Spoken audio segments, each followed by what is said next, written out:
Morning guys, and welcome to a cloudy summer's day in the UK.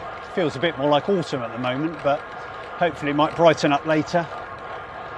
So when I got up this morning, I was looking at the news, as I always do, and was quite shocked to see an article in the BBC saying that the NHS, the National Health Service, and other scientists think there's going to be a sort of glut of illness in the population over the coming years, and it's going to be sort of skyrocketing, the illnesses of old age. And the main reason for that is that people are living longer, and if you live longer you are more susceptible to those illnesses. So what illnesses am I talking about? Well, things like higher blood pressure, diabetes, obesity.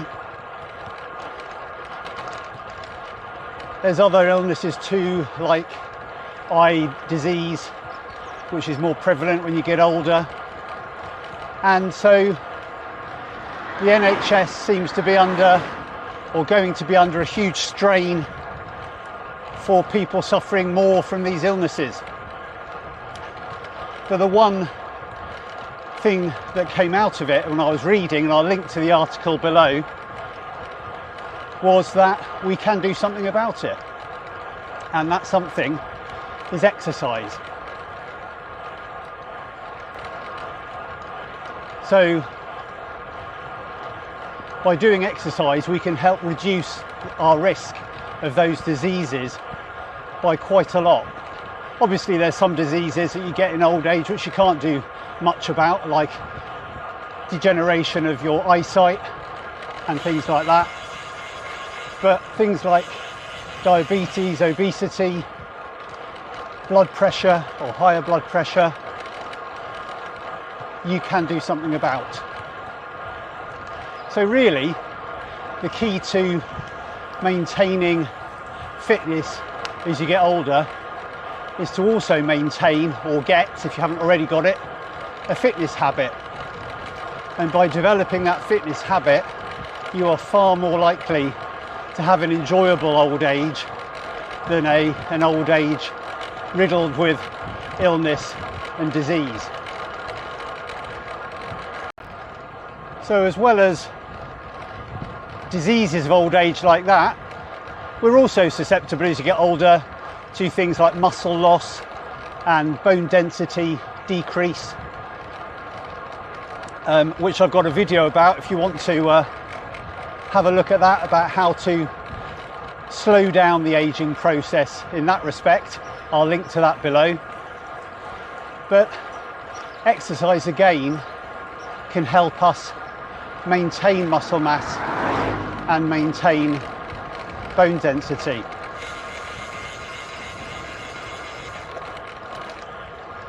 So because of the benefits of exercise, the World Health Organization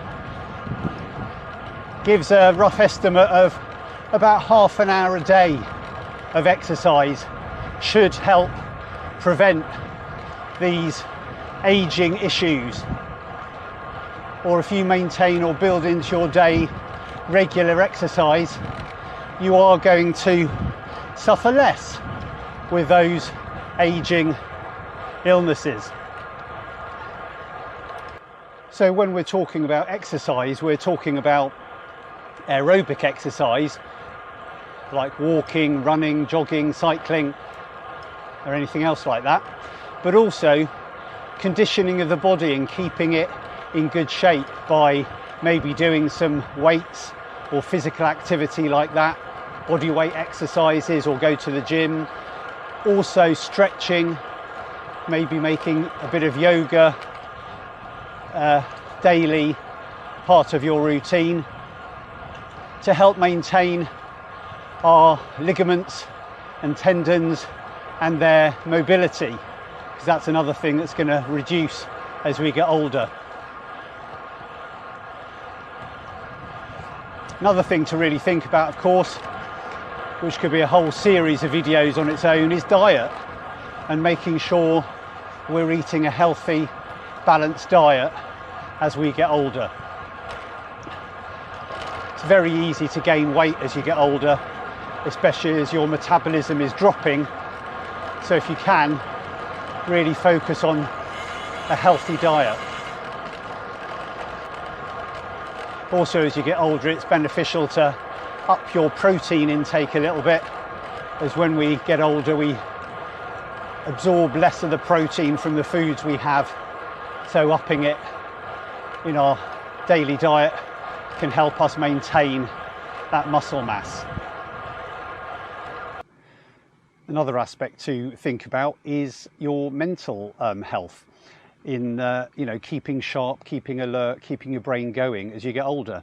And one of the best ways to do that again is exercise, because exercise has been shown with the oxygen that's pumping through your brain as you cycle or as you run, it really helps keep your brain working or functioning well.